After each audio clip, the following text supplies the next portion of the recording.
Hello and welcome to your Wednesday evening weirding session. I'm your host, C. Savory, creator of Fractal Praxis.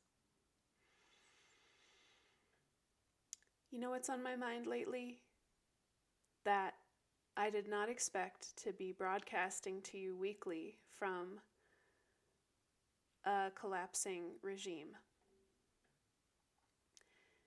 This is a good time for us as people to be reading up on civilization collapse, legitimacy crises, political upheavals, effective methods for resisting fascism. If we've been neglecting our historical study, as I know I have, it's a good time to pick up those books again. And while we might be tempted to glorify the failure of a system that has harmed many of us and served and helped us in ways that we will only miss when they're gone, it's good to understand that a collapsing society will effectively translate into a reduction in complexity. It means moving from more complex social configurations to less complex ones that take less energy to maintain. Less complex social configurations often look like autonomous, self-organized, localized clans or groups. I think many of us might be looking forward, perhaps even valorizing that post-collapse return to a more ancient way of life. This idea of networked, resilient communities, mutual aid style, thriving at the neighborhood scale. But in systemic collapse, which we have to acknowledge today includes ecosystems, let's be careful not to paint too rosy a picture of what survival and thriving entail in a less complex, less trustful, less interconnected context. The thing is, I don't want us to take complexity for granted. I think it is abundantly evident that the fascist billionaire cronies actively dismantling the United States government and their fervent supporters are a group of people who deeply fear and loathe complexity. They see it as their job to simplify things, to reduce things in ways that preserve an old, indeed simplistic and reductionist order. One in which white males retain unearned privilege, class warfare grows bordering on a return to feudalism, in which certain ideologies are to be shoved down all of our throats, while other ways of life are to be suppressed, erased, and assimilated. These people behind this movement for reductionist, politics, live in constricting against change. And they want to spread that constriction to the rest of us by restricting our freedoms. To them, freedom is a fearsome thing. They feel a type of safety through rigid rule and through lording their worldview, imposing it onto the rest of us. Indeed, freedom is to be feared by people without the hearts and minds conditioned for the work of democracy, the work of sustaining complexity, as Erich Fromm wrote about in the book Escape from Freedom. So many Americans who, by conditional yet immersive privileges, were never compelled to evolve, have a deep fear of cultural evolution and the increase of complexity, a deep fear of divergence, of things looking and feeling and being different than what they grew up with, a deep fear of being asked to change, which only reveals, sadly, the very shallow identities that sustain them. What I want to know, friends, is, are you that person? And I'm not talking about, are you of a certain political bent? I'm asking, Are you someone who's so afraid of complexity that you would exert your power to try to reduce it? In some ways, we all are that person. We all have that part of us where we would seek control to suppress complexity. I ask you to find and relate with the part of you that is afraid of complexity, that wants simplisticness and simplicity. Do you also delight in the destruction of complex systems for destruction's sake, even if that means crushing harm and oppression coming down to people and ecological communities different from your own? Now, as a systems thinker, a living systems student, I will acknowledge that destruction has an important role to play in freeing up, where there are existing rigid structures. Destruction enables a freeing up of space for new configurations and new combinations. And that is the essence of the hope in this moment, that there would be a way to navigate a collective civilizational death in a way that yields more self-organizing in the fray and turning into a more complex, more appropriate and adaptive social system. But when the destruction is driven by a petty grasping for power and fear and small-mindedness, these are the kinds of things that feed fascism and authoritarianism, which is a type of reduction in complexity, and it is bound to destroy and harm the lives of our fellow beings. So, I urge you in so many ways to recover your love of complexity, of the stimulation and learning and encounter that's possible through going beyond your existing worldview, your existing assumptions, whatever they may be. Complexity is diverse ecosystems. Complexity is cultural diversity, having many generative overlaps in ideas and ways of living. Loving complexity is loving innovation in small businesses and community economies. Loving complexity is loving encounter of new challenging ideas and art. Loving complexity is wanting to empower more people with the same access to opportunities so that as a society we can continue to evolve and, in theory, these meritorious ways of being can drift to the top and to influence the rest of us.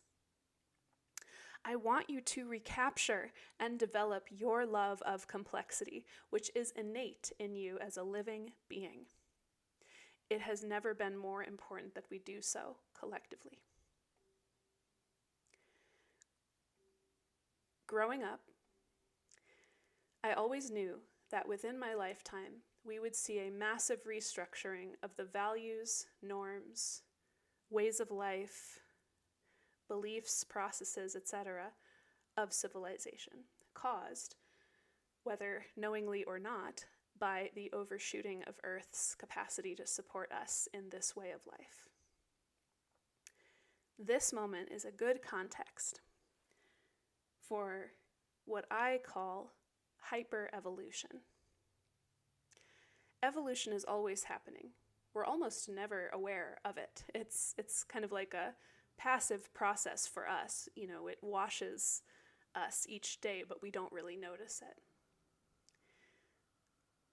And then there's hyperevolution, which comes from putting our attention on these processes of evolution, and in doing so, amplifying and intensifying evolutionary opportunities in our lives. This is a unique technique, a unique way of life that distinguishes me from others. It's not just my neurodivergence, and it's not just my highly diversified lived experiences and how I've interpreted those lived experiences that has shaped my distinctive way of being. It's also this way where I've attuned to this innate process of life and began to leverage it for really substantial healing and change in my own life. Of course, the environment I inhabit today is wildly different than the one I grew up in, so of course, some measure of adaptation is necessary. If you've ever had an experience of cognitive dissonance, which lets you know, something is not mapping, not fitting between yourself and the world, and then you had kind of an insight or an awakening experience that showed you a new way of framing the world, and that allowed you to kind of tweak your behavior or your beliefs and the way that you're being in the world, even if that took place over a long period of time, that's evolution. It's a really mundane process. It's something that all of us have at least some experience with and some intuitive knowledge of. Whereas for most people, these processes may be happening passively and occurring over even a period of decades. I've developed a unique internal strategy to life, which involves really maximizing the insight generation, the insights that I can gain from my lived experiences, really centering these evolutionary processes. For me, these processes became the subject of my attention, not operating in the background. And let me paint a little picture for how and why that might be. I started my life hypervigilant, stressed, bullied in my own home, and extremely cynical. I suffered from both CPTSD and undiagnosed autism, which manifested as high-performing intellect, sensory processing issues, and social issues, as well as intuitive and mystical experiences. But as a child, in a world that didn't seem to understand or even want me, to survive, I developed a way of being where I would essentially memorize in detail my experiences and my surroundings, and do a lot of inner labor to try to sort out and make sense of the patterns in my environment, which were generally unpredictable and unstable. This is relevant because it uniquely set me up for a way of life into my adulthood, my adolescence and adulthood, centered on intensive inquiry into what is. My cynicism, which was a protective mechanism developed early in my life, led me to an automatic distrust of how anything and everything is presented, and a yearning to know the real truth under the surface of things. And in lieu of maybe available healthy attachments to family or social life, I began to really love my direct experience of reality itself and sought to attach myself to truth as a reliable, loving attachment. What I could know about this world motivated me. What I could feel and experience in this world, what I could come to understand through experience, that motivated me. And it became a passionate focus, bridging my overdeveloped intellect and my underdeveloped sense of my own body and my own emotional experience, which was often extremely intense and disorganized. So it's really no surprise that in living my life this way, by age 23, I had experienced at least 2 major awakening experiences. Yes, like spiritual revelations. The power of this intensive effort and focus on my part toward generating insights from my lived experiences, understanding the world in ways that stoked breakthroughs that would totally reorganize my way of being and how I understood myself. This type of, union with reality, this seeking of greater union with reality really defined me even from a young age. where insight would precipitate not just a change in concept of, oh, now I see things differently, but would precipitate a change in my entire self, behaviors, conduct, beliefs, values, ethics, strategies, what I was putting my attention on, what I was prioritizing, and goals that I was setting for myself, what path I felt myself to be on. My entire life path has been subject to major shifts, like total track shifts, at probably a dozen points in my life so far, which is a lot. It's more than the average person. So the life I've led has been rife with change and healing and integration. I've made complexity a great friend. Through this intensive process, trying to come to know life, inner and outer, I've also gained profound, enduring,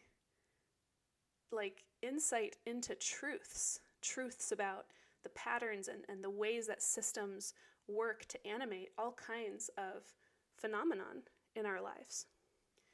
It gives me an easy insight, an advantage, let's say, into discerning how to navigate even very complex situations, no matter the context or scale, meaning in general.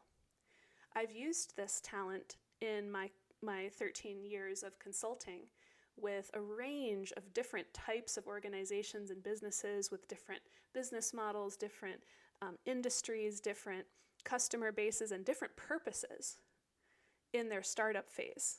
I've become a generalist, being able to discern patterns and advise in that space of starting up. I also apply this gift of pattern parsing in my one-on-one sense-making sessions, which I offer to individuals of all types who are attracted to fractal praxis and who are grappling with persistent problems where they seem to be encountering a persistent pattern in their lives that is unwanted, and they are in need of a breakthrough. Through dialogue and a method of sense-making that I've honed, we can usually unlock and arrive at those breakthroughs. So when we amplify this inherent, natural, often passive evolution process, it becomes hyperevolution. To me, hyperevolution means serving and ministering to your communities in ever more powerful ways. It also means personal liberation, because you become a person who is at greater choice, who is wildly more effective and prolific and self-actualized than she was ever expected or destined to be by the conditions she entered life into. You are enabled to transcend paradigms, even those set forth for you from your place of origin, or from an earlier understanding or version of yourself. To really seize on the power of life inherent in the cosmos is about amplifying this intrinsic feedback loop, this intrinsic learning process. I think the label hyperevolution can really orient us to what it is that's happening. Evolution is going to arise regardless, but when we can kind of really concentrate our life energy and our cognitive energy on this process in ways where we're looking to maximize the harvests of insights that we're able to glean from our lived experiences, then we can transcend more ordinary, less complex mappings of the world. We're seeking to overcome those less conducive mappings and evolve into greater maps, greater ways of being, greater cultures, greater selves, and greater harmony. It's really about harmony, ultimately.